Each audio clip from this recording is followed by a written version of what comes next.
Nilalayon kong maunawaan ang kadakilaan ng Diyos, ang aking tagapaglikha at ang aking wakas.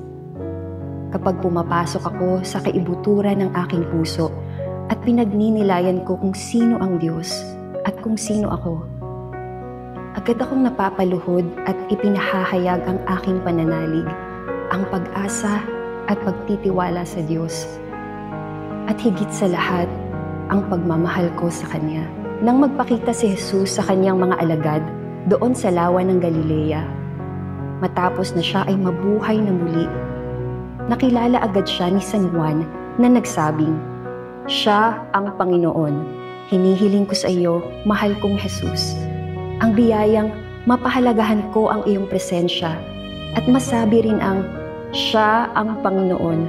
At katulad din ng sinabi ni San Pedro, "Ikaw ang Kristo, ang anak ng Diyos na buhay." Sino ang nasa aking harapan? Wala ako sa harapan ng ating Santo Papa, ni ng isang banal mula sa langit o ng isang kilalang tao. Ikaw, mahal kong Jesus, ang nasa harap ko sa anyo ng munting tinapay.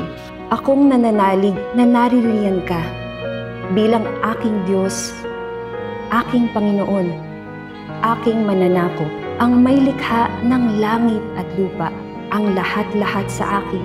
Ako'y sumasampalataya, mahal kong Jesus, na ika'y tunay na naririyan, ang iyong katawan at dugo, kaluluwa't pagkadiyos sa banal na sakramento. Amen.